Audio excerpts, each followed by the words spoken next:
Last fall, China's President Xi Jinping concluded a 9-day tour throughout Latin America, meeting with leaders of Mexico, Brazil, Bolivia, and even Argentina's Javier Milei, who was once opposed completely from doing business with China.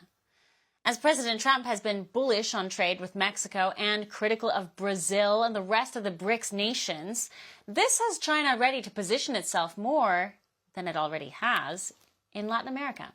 President Trump has also made waves in Panama, suggesting that the United States take back control over the territory ever since Panama seems to have ceded virtual control over to China on trade. The most expensive thing, the most expensive thing we've ever built is the Panama Canal. And you're serious about it? And unfortunately, Jimmy Carter gave it away for $1. Oh, no, we're going to have to take it back. And with the shining exception of El Salvador, of all places, who is committed to being a partner to the United States in regards to immigration, Latin America seems to be a jump ball in terms of where their allegiances lie. What will Trump and Secretary of State Rubio have to do to stop Xi down there? Joining us now is best-selling author, investigator Seamus Bruner, author of Control Oligarchs. Seamus, what say you about China's next move in Latin America? Yeah, hey, Chanel, it's great to be with you. Well, it's very troubling how close these countries are getting with China.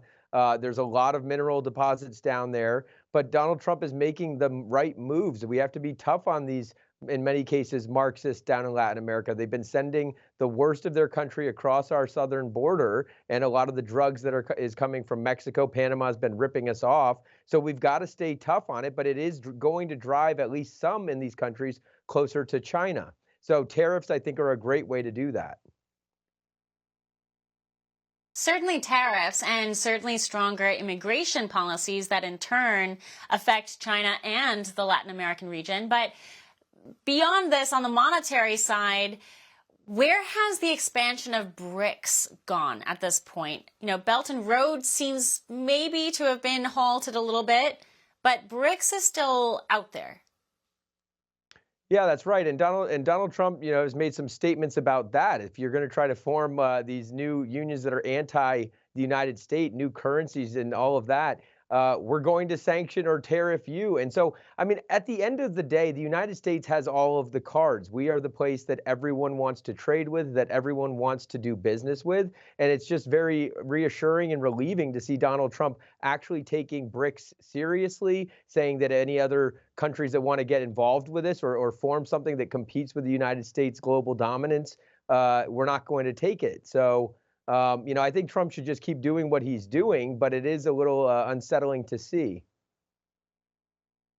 Well, the other big moves that are being made by this administration is the termination of USAID. It was dismantled famously and gloriously. We're watching billions of dollars become, redivert back into American coffers and away from somewhat ridiculous sounding seeming issues overseas.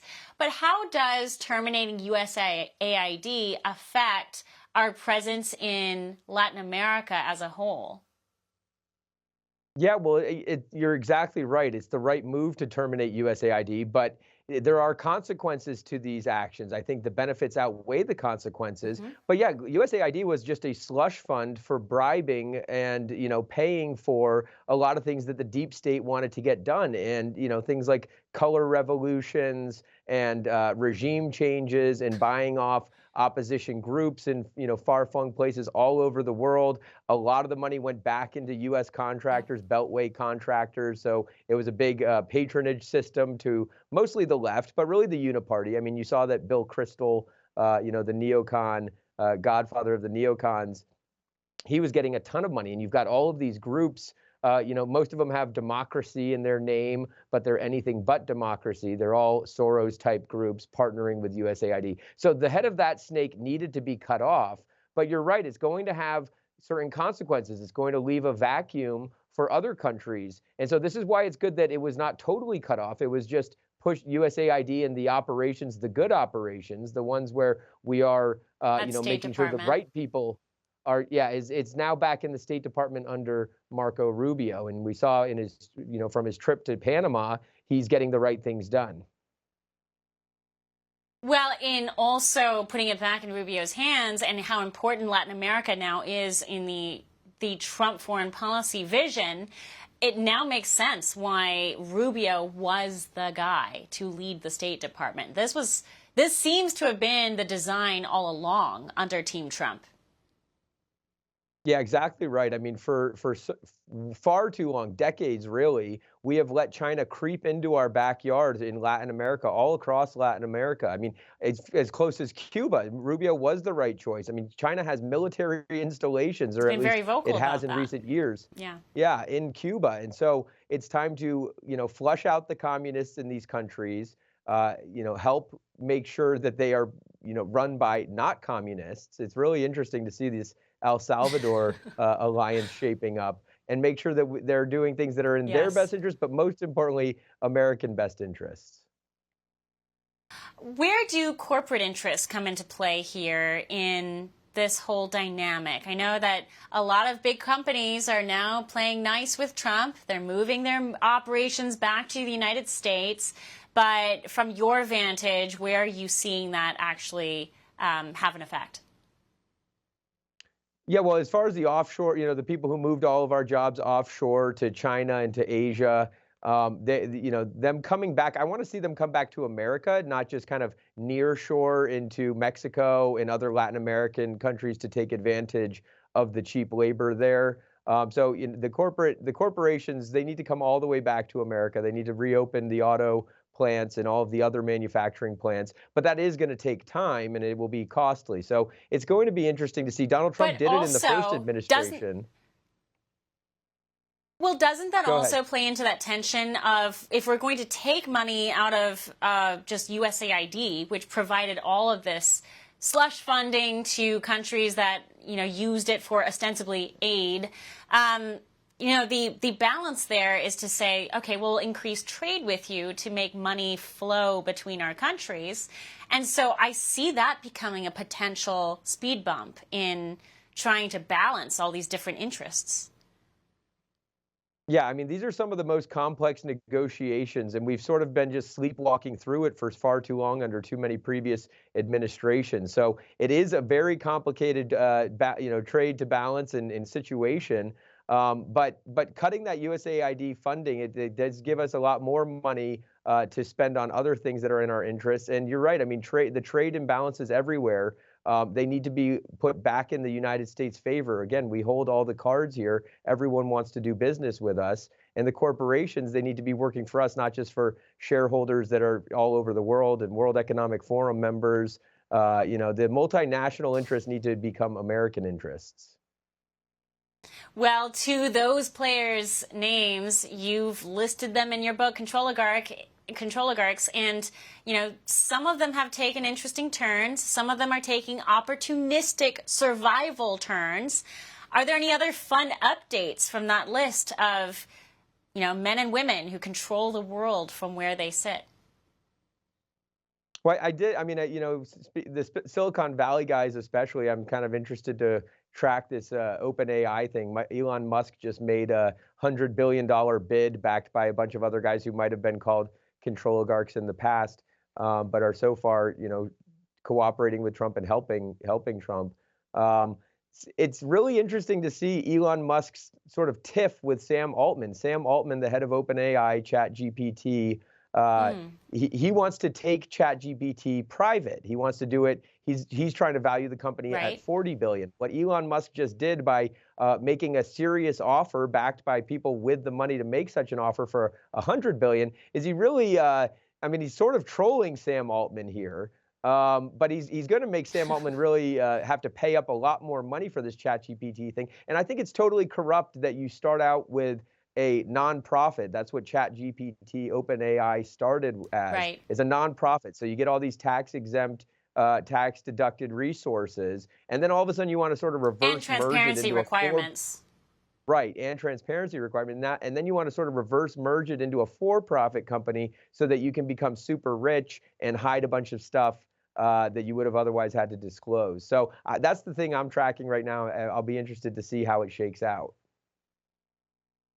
Yeah, so actually, on a related point, we're watching this AI summit unfold and wrap up in France right now. J.D. Vance was over there, and predictably, he took a very good America First policy stance on AI, and that is over-regulation will be the end of us as well. The theme of that summit was AI is potentially going to end humanity, but J.D. Vance came in and said, yes, but let's keep in mind, over-regulating is also going to be a very deadly turn we make in this AI game.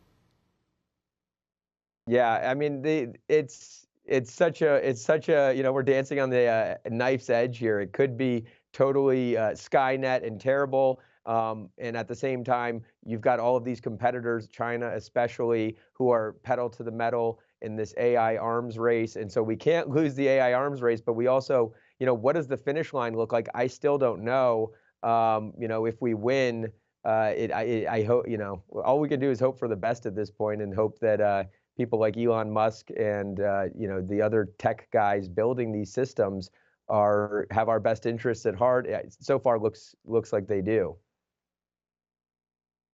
Well, so far as they do, but if they don't, then AI becomes the new field in which control oligarchs emerge. And we'll have familiar names, and we may have names that we don't recognize, but that seems like it's the new control oligarch field. Would you say that's correct? Yeah, I mean, the chapter 10 of the book, The End Game, was all about AI and how the end game for a lot of guys and anybody with power, I mean, we know that absolute power corrupts absolutely, is a total system of control. And it's really what people know to be like the social credit system. And we talked about, the supermarket Kroger being able to price goods based on your facial ID. You walk in and your grocery prices change based on who you are. Right. Well, a social credit system would say you can't come in at all if you're a threat to the regime. And so that's why it's a little alarming because, when your side is in power, you might fully support it. But what if these systems end up in the wrong hands and all of a sudden you're off to the gulag because they've got everything about you? So and at the same time, you can't be a Luddite and say, well, we should smash all our devices and turn off the computers because that's just not realistic. So it is very interesting times that we're living in, and we just got to, remain vigilant, remain aware. Don't be giving away all your personal data if you can help it, or at least, expect that it may end up in the wrong person's hands at some point. It's an age-old problem. Even though the technology changes, it's an age-old tension, right? And that tension, I think you hit very well in your book. Always a pleasure to have you on. Seamus Bruner, thank you. Thanks, Chanel.